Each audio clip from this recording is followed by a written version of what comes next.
శ్రోతలకు నమస్కారం. కథా పుస్తకంకి స్వాగతం. ఈ రోజు మీరు వినబోతున్న కథ పేరు శిక్ష. ఇది ఒక సామాజిక మాధ్యమం నుంచి సేకరించడం జరిగింది. కథను రాసిన వారు శ్రీమతి మజుందార్ అనురాధ గారు. ఇక కథలోకి వెళ్దాం. సార్ నమస్తే అంటూ సెక్యూరిటీ గార్డు మాటతో కళ్ళు తెరిచి చుట్టూ చూశాడు రమాకాంత్. అప్పటికే బిల్డింగ్ ఇన్ గేటు దాటి లోపలికొచ్చేసింది టాక్సీ. దిగి సూట్ కేసు తోసుకుంటూ లిఫ్ట్లో 3వ అంతస్తులో ఉన్న తన ఫ్లాట్కొచ్చాడు. 4 నెలలైంది రమాకాంత్ ఇల్లు వదిలిపెట్టి. కొడుకు దగ్గరికెళ్లి వస్తున్నాడు ఇప్పుడే. ఇంటికి తిరిగొచ్చాడని తెలిసి వాచ్మెన్ భార్య వచ్చి ఇల్లు తుడిచి టీ చేసి తెచ్చిచ్చింది. టీ తాగి రిలాక్స్డ్గా సోఫాలో తల వెనక్కానించి జారగిలపడ్డాడు. ఎదురుగా గోడకి లామినేషన్ చేసి తగిలించిన ఫోటోలోంచి వచ్చేశారా అంటూ భార్య ముఖం నవ్వుతూ కనిపించి రిలీఫ్గా ఫీలయ్యాడు. అంతలోనే జరిగిపోయిన తన జీవితం గుర్తొచ్చి ఒక్కసారిగా మనసు భారమై కళ్ళు మూసుకున్నాడు. మూసిన కళ్లల్లో గతం తాలూకు జ్ఞాపకాలు కన్నీరై సుడితిరిగాయి తనకి. రమాకాంత్ బ్యాంకు మేనేజర్గా పనిచేసి రిటైర్ అయ్యాడు. బ్యాంకులో పని ఒత్తిడి, ప్రమోషన్ల వల్ల పెరిగిన బాధ్యతలతో ఇంటి వ్యవహారాలు, పిల్లల చదువులు, పెళ్లిళ్లు అన్నీ భార్య విమల చూసుకోక తప్పలేదు. భార్య కూడా పొదుపరి, ముందు చూపు కలిగి ఉండడం వలన రిటైర్ అయ్యే నాటికి ఉన్న ఒక్క అబ్బాయి అమ్మాయికి చదువు, ఉద్యోగాలు, పెళ్లి కూడా చేయగలిగారు. రిటైర్ అయ్యేదాకా ఉద్యోగమే ఊపిరిగా బతికిన రమాకాంత్కి ఇప్పుడు క్షణం ఒక గంటలాగా గడవడం మొదలైంది. రిటైర్ కాకముందు పొద్దున్నే 9 గంటలకల్లా టిఫిన్ తినేసి లంచ్ క్యారేజ్ తీసుకుని బ్యాంకుకు బయలుదేరితే రాత్రి 9 గంటలకే మళ్లీ ఇల్లు చేరేవాడు. ఇప్పుడు ఇద్దరే ఇంట్లో ఉండడం, అదీకాక విమలకి రొటీన్ జీవితంలో ఏ తేడా లేదు గనక ఎప్పట్లాగే రోజంతా తన పని తను చేసుకుంటూ బిజీగా ఉండడంతో రమాకాంత్లో నెమ్మదిగా ఒక రకమైన అసంతృప్తి ఏర్పడసాగింది. అది ఎలా చూపించాలో తెలియక వంట బాలేదనో, బట్టలు ఇస్త్రీ సరిగ్గా చేయలేదనో, లేకపోతే రిటైర్ అయ్యానని నీకు చులకనైపోయాను కాబట్టే కదా కాఫీ అడిగితే ఇంత లేటుగా ఇస్తున్నావు అనో నసబెట్టేవాడు. విమలది మొదట్నుండి స్నేహపూరిత మనస్తత్వం. అందువలన వారి కాలనీలో అందరికీ విమలంటే అభిమానం. ఎవరి ఇంట్లో పూజ, పుట్టినరోజు, కిట్టి పార్టీ, పెళ్లిళ్లు ఇలా ఏ ఫంక్షన్ అయినా సరే విసుక్కోకుండా విమల తనకు తోచిన సహాయం చేసి వస్తుంది. ఇప్పుడు రమాకాంత్ ఇంట్లోనే ఉంటున్నాడు కాబట్టి ఫంక్షన్ టైంకి వెళ్లి కనిపిస్తే చాలే అంటూ ఉంటాడు. అలా వెళ్తే కూడా వెళ్లినప్పటినుంచి ఎప్పుడింటికి పోదామా అని ఆరాటపడిపోతూ ఉంటాడు. ఎవరితోనూ కలిసే అలవాటు అతనికి అసలు లేదు. ఫంక్షన్లో ఉన్న కాసేపు అందరూ విమల్ని ఆప్యాయంగా పలకరించి మాట్లాడుతూ ఉంటే తనని నిర్లక్ష్యం చేస్తున్నారని ఊహించేసుకుని ఇంటికొచ్చాక విమల మీద మరింత అసహనం చూపేవాడు. అప్పటికి విమల చెప్తూ ఉండేది, వాకింగ్కి మన అపార్ట్మెంట్లోనే నడవండి, కాసేపు మిగిలిన ఫ్లాట్స్లో వాళ్ళు నడవడానికొచ్చినప్పుడు పలకరించండి, స్నేహితులవుతారు అని. కాని రమాకాంత్కు తను మేనేజర్ననే గర్వం రిటైర్ అయ్యేదాకా తగ్గలేదు. అయినా కూడా తగ్గలేదు. అందరితో రిజర్వ్డ్గా ఉండేవాడు. అన్నిటికంటే ముఖ్యంగా విమల ఉదయాన్నే స్నానం చేసి అన్ని గదుల్లో సాంబ్రాణి వేసి విష్ణు సహస్రనామమో లేదా ఓంకారమో మంద్రస్థాయిలో ఆన్ చేసి తన పనులు చేసుకుంటూ ఉంటుంది. ఇల్లు ఎప్పుడూ ప్రశాంతంగా ఉండేలా చూస్తుంది.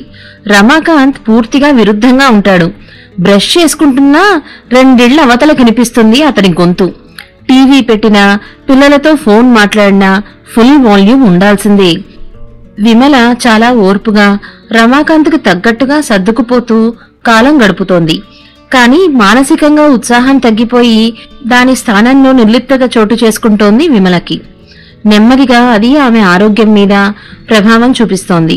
2 ఏళ్లు గడిచేసరికి రమాకాంత్కి అన్నీ అమర్చిపెట్టినా విమలకి మాత్రం టైంకి తిండి తినాలని కాని, చక్కగా రెడీ అయి పక్కవారితో కబుర్లు చెప్పుకోవాలని కాని దేని మీద ఇంట్రెస్ట్ లేకుండా పోయింది. ఒక రకమైన భావరాహిత్యంలో ఉండిపోయింది. పిల్లలు తండ్రి రిటైర్ అయిన ఏడాదొచ్చి వారం రోజులు ఉండి వెళ్లారు. మనవళ్లు గోడ మీద పెన్సిళ్లతో రాస్తున్నారని, ఇల్లంతా బొమ్మలు పరిచేశారని, నా వస్తువులు తీస్తున్నారని, నిద్రపోనీకుండా అల్లరి చేస్తున్నారని వాళ్ల మీద రమాకాంత్ కేకలేసేవాడు. దాంతో కూతురు కోడలు కూడా నొచ్చుకుని 3 వారాలుంటామన్న వాళ్లు 1 వారానికే కోడలు పుట్టింటికి, కూతురు అత్తగారింటికి వెళ్లిపోయారు. భర్తకి పిల్లలకి సర్ది చెప్పలేక విమల నిస్సహాయంగా ఉండిపోయింది. అలా రోజులు గడుస్తూ ఉండగా ఒకసారి విమలకి 2 రోజులు బాగా హై ఫీవర్ వచ్చింది. రమాకాంత్కి ఏం చేయాలో తోచలేదు. ఇంతలో పని మనిషి వచ్చి చూసి పైన ఫ్లోర్లో ఉండే డాక్టర్ గారిని తీసుకొచ్చింది. ఆయన వెంటనే ఇంజెక్షన్ చేసి మందులు రాసిచ్చారు. ఆ నీరసం నుంచి పూర్తిగా కోలుకోకుండానే విమల ఒక అర్ధరాత్రి తీవ్రంగా వచ్చిన గుండెపోటుతో హాస్పిటల్కి తీసుకెళ్లేలోపే ప్రాణం వదిలేసింది. అచేతనంగా పడుకొనున్న భార్యను చూసి తను ఎప్పుడూ ఊహించని ఆ పరిణామానికి నిర్ఘాంతపోయి రమాకాంత్ ఏ ప్రతిస్పందన లేకుండా రాయిలాగా ఉండిపోయాడు. ఆ పరిస్థితిలో పక్క ఫ్లాట్స్ లో ఉండేవారే ఆదుకున్నారు పాపం. పని మనిషి విమల ఫోన్ తెచ్చిచ్చి వారి బంధువులందరూ అమ్మగారితోనే మాట్లాడతారు, ఆ నెంబర్లు చూసి వారికి ఫోన్లు చెయ్యండి అని అపార్ట్మెంట్ సెక్రటరీకి ఇచ్చింది. తర్వాత కార్యక్రమాలన్నీ యాంత్రికంగా ముగించి కొడుకు కోడలు రమాకాంత్ అంగీకారం కోసం కూడా చూడకుండా ఇల్లు తాళమేసి ఆయన్ని కూడా తీసుకుని అమెరికా వెళ్లారు. అక్కడ 3 నెలలు అతి కష్టం మీద గడిచాయి. కొడుకు కోడలు ఆఫీసులకి, మనవడు స్కూలుకి వెళ్తే రోజంతా ఒంటరిగా దిక్కులేని వాడిలా గడిపాడు. భార్య గంటకి కాఫీ, రాగి జావా, జ్యూస్లు ఇస్తూ ఉంటే ఎంత విసుక్కునేవాడో తలుచుకుని నాకిలాగే శాస్తి జరగాలి అనుకుంటూ బాధపడేవాడు. మధ్యలో ఒక వారం అమెరికాలో వేరే రాష్ట్రంలో ఉండే కూతురింటికి వెళ్లాడు. కాని అక్కడ కూడా పరిస్థితి భిన్నంగా అయితే లేదు. ఇంతలో కొడుకు ఆఫీస్ కాన్ఫరెన్స్ కి ఢిల్లీ వెళ్తాడు అని తెలిసి నన్ను ఢిల్లీలో దించేయరా, అక్కడి నుంచి నేను ఇంటికెళ్ళిపోతాను అని పట్టుబట్టి వచ్చేశాడు. చెంపల మీద నుంచి కారుతున్న కన్నీళ్లు పెదవులకి ఉప్పగా తగిలేసరికి కళ్ళు తెరిచి గతంలోంచి బయటపడ్డాడు. అయ్యగారు, బట్టలు కూడా ఉతికేశాను, డబ్బులిస్తే కూరగాయలు తెచ్చి నేనే వంట చేసెడతాను. అమ్మగారు నన్ను కన్నబిడ్డలా చూసుకునేవారు, మీకొండి పెడితే ఆమె రుణం కొంతైనా తీర్చుకున్నట్టుంటాది సార్ అంటూ తను కూడా కళ్ళొత్తుకుంటూ చెప్పింది వాచ్మెన్ భార్య.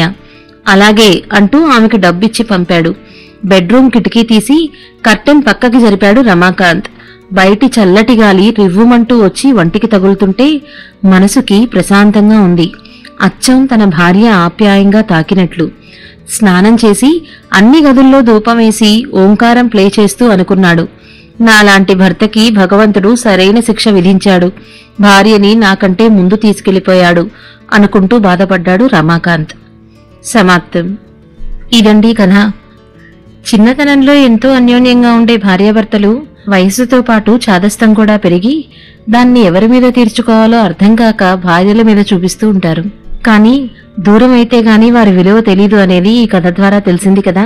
ఈ కథ మీకు నచ్చినట్లయితే లైక్ చేయండి, షేర్ చేయండి. మరిన్ని సందేశాత్మక వినోదాత్మక కథలు వినాలి అనుకుంటే కథాపుస్తకం ఛానల్ని సబ్స్క్రైబ్ చేసుకోండి. మీ అభిప్రాయాలను కమెంట్ రూపంలో తెలియపరచండి. ధన్యవాదాలు.